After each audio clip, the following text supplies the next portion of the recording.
राष्ट्रीय स्वयंसेवक संघ जिला दुर्ग द्वारा आज शंकराचार्य विश्वविद्यालय की सभागार में सोशल मीडिया इन्फ्लुएंसर संवाद कार्यशाला का आयोजन किया गया। इस कार्यशाला में जिले भर के सोशल मीडिया इन्फ्लुएंसर्स को आमंत्रित किया गया था, जिसमें बड़ी संख्या में आरएसएस से जुड़े युवा उपस्थित रहे। कार्यशाला में सोशल मीडिया के महत्व और उसके प्रभावी उपयोग पर जानकारी दी गई। कार्यक्रम में राष्ट्रीय स्वयंसेवक संघ के विभाग सह कार्यवाह एवं संभाग प्रभारी दिलेश्वर उमरे ने आरएसएस की स्थापना, उसके उद्देश्य और संगठन के विस्तार के बारे में विस्तार से बताया। उन्होंने युवाओं को संघ के विचारों को जन जन तक पहुंचाने में सोशल मीडिया की भूमिका पर बल दिया। को समझने के लिए और नज़दीक से संघ को जानने की दृष्टि से कुछ न कुछ ऐसे गतिविधि होते रहते हैं जिसके माध्यम से हम संघ को नज़दीक से देख सकें। संघ का अभ्यास तो ऐसा है कि दो लोगों में भी कार्यक्रम करने का अभ्यास ही रहा है। 2000 लोग हो तो भी कोई दिक्कत नहीं है, 2 लोग भी रहे तो भी कोई समस्या नहीं है। इसलिए हम लोग कम हैं ऐसा विचार नहीं करना। हॉल बड़ा ज़रूर है, पर यहाँ पर बैठे लोग अपने स्थान के ऐसे प्रभावी लोग हैं जो अपने क्षेत्र में और संघ समाज के काम को बृहद रूप से सक्रिय भूमिका में उपस्थित होकर के उसके सहयोग के लिए, उनको विस्तार के लिए हम सब जाने जाते हैं। ऐसे सभी आप लोगों को पुनः एक बार धन्यवाद। राष्ट्रीय स्वयंसेवक संघ का स्थापना डॉक्टर केशव बलिराम हेडगेवार ने 1925 में विजयादशमी के दिन, यानी विजयादशमी यानी विजय के स्मृति का एक गौरव दिवस है, ऐसे शुभ मुहूर्त में 1925 में और नागपुर में किए। और नागपुर ही ऐसा केंद्र क्यों चुने, उसके कारण भी जब हम विचार करते हैं तो उस समय जो भारत के स्वतंत्रता के लिए विभिन्न प्रकार के आंदोलन चल रहे थे, वह आंदोलन का एक प्रभावी केंद्र नागपुर भी था। नागपुर उस समय मध्य भारत की पूर्व में राजधानी भी थी। छत्तीसगढ़, मध्य प्रदेश, कुछ बिहार के प्रांत, कुछ महाराष्ट्र, विदर्भ के ऐसे मिला करके एक सीपीएम बरार क्षेत्र हुआ करता था। ऐसे वहाँ क्रांतिकारियों के गतिविधियों का सूत्रपात प्रभावी ढंग से चल रहा था। हम विचार करेंगे तो ध्यान में आता है ये जो केशव बलिराम हेडगेवार है वो जन्मजात देशभक्त थे। जन्म से ही देशभक्ति का जो बीजारोपण उनके हृदय में था वो एक विचार करेंगे ध्यान में आता है, ऐसा उनको ईश्वरी वरदान था। बहुत ही निर्धनता में, अभावग्रस्त जीवन में 1902 में माता पिता प्लेग के शिकार हो गए, वो चल बसे। कुल मिला करके उनके घर में एक बड़ा भाई महादेव शास्त्री जी उनके पालन पोषण करते थे। और धीरे धीरे केशव ऐसे अपने जीवन को और भारत माता के भक्ति के लिए, भारत माता को एक अच्छे स्थान दिलाने के लिए ऐसे विविध आयोजन में भागीदारी रहे और ऐसे राष्ट्रीय स्वयंसेवक संघ का विचार उनके मन में आया। लेकिन ये संघ का विचार आने के पहले जब हम देश की परिस्थिति के ऊपर विचार करते हैं तो ध्यान में आता है भारत जो है, प्राचीन भारत का अपना एक गौरवशाली इतिहास रहा है। भारत में अनेक प्रकार के धन संपदा से लेकर के ज्ञान संपदा, शिक्षा, ऐसे अनेक क्षेत्रों में भारत महती योगदान विश्व को दिया है। लेकिन कारण क्या था कि इतने शक्ति संपन्न होने के बाद, धन संपदा होने के बाद भारत को सोने का चिड़िया भी कहा जाता था। तो उस समय तो कवि से थोड़ा सा लिखने को, लेखक को मुझे लगता है कि गलती हो गया। सोने का कवि, सोने का चिड़िया नहीं कहना था, ऐसे उनको भारत को ऐसे गरुड़ कहना था। सोने का गरुड़ भी कहते तो भी कम था। ऐसे इतने धन संपदा, जेवर जवाहरात से लेकर के हम धन के दृष्टि से सक्षम थे, ज्ञान के दृष्टि से सक्षम थे। भारत ने सुनने का आविष्कार किया। ऐसे हमारे गौरवशाली इतिहास का हम वर्णन सुनते हैं। किंतु कालांतर में और कुछ भ्रांतियों के चलते, कुछ हमारे आपसी संबंधों में कहीं न कहीं विचारों की शून्यता के चलते, एक प्रकार की फूट के वजह से, ऐसे कुछ प्रमुख कारण थे जिसके वजह से हमको और हजारों वर्षों के गुलामी के दास्तान को झेलना पड़ा। यहाँ पर अनेक प्रकार के आक्रांता आए। आक्रांताओं ने भारत के धन संपदा, यहाँ के शिक्षा व्यवस्था, संस्कृति को नष्ट करने के लिए मूलचूल प्रयास भी किए।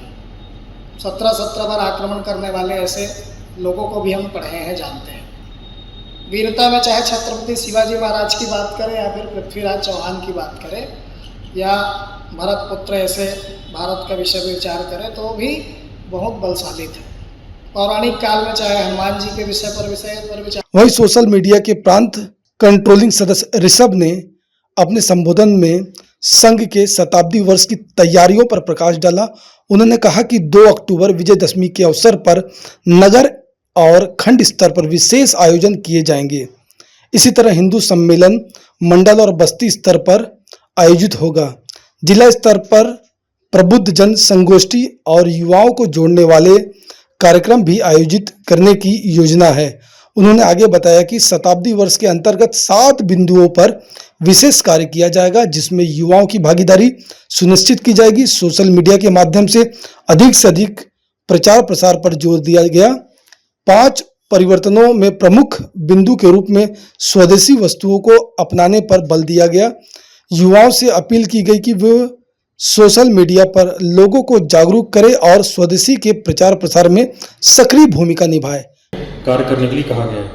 इसका सबसे पहला जो कार्य है वो है 2 अक्टूबर यानी विजयदशमी के दिन हमें शताब्दी वर्ष का जो प्रारंभ हो रहा है ये हमें नगर एवं खंड स्तर पर करना है। दूसरा बिंदु जो है वृहद ग्रह संपर्क अभियान, ये हमें मंडल एवं बस्ती स्तर पर करना है। तीसरा जो है हिंदू सम्मेलन, ये भी हमें मंडल एवं बस्ती स्तर पे आयोजन करना है। चौथा जो है सद्भाव बैठकें, ये भी हमें नगर एवं खंड स्तर पे करना है। 5वां बिंदु है प्रबुद्ध जन गोष्ठी, ये हमें जिला स्तर पर आयोजन करना है। 6वां बिंदु है युवा कार्यक्रम, इसमें हमें युवाओं को एकत्रीकरण करके अलग अलग शिविरों का आयोजन करना है। ये भी हम जिला स्तर पे इसका आयोजन कर सकते हैं। 7वां जो बिंदु है अधिकतम उपस्थिति दिवस, ये शाखा अतिरिक्त रहेगी। अब ये जो हमने शताब्दी वर्ष के अंतर्गत 7 करणीय कार्य निर्धारित किए हैं, इसका सोशल मीडिया पे हम ज़्यादा से ज़्यादा प्रचार कैसे कर सकते हैं और सोशल मीडिया पे जो हमें वृत्त एवं कार्यक्रमों का जानकारी जो हमें जिला स्तर पे प्रांत स्तर से मिलेगा, उसको हम किस प्रकार से अपने जिला में, अपने विभाग में हर एक कार्यकर्ता तक पहुंचा सकते हैं, इसके हमको चिंतन करना है। अब इसमें सबसे महत्वपूर्ण बिंदु ये होता है कि जब हमें कहा गया है कि पंच परिवर्तन करने का, तो सबसे पहला बिंदु पंच परिवर्तन में आता है कि हमें स्वदेशी जो ज़्यादा से ज़्यादा वस्तुएं हैं उनका उपयोग कैसे बढ़ाना है।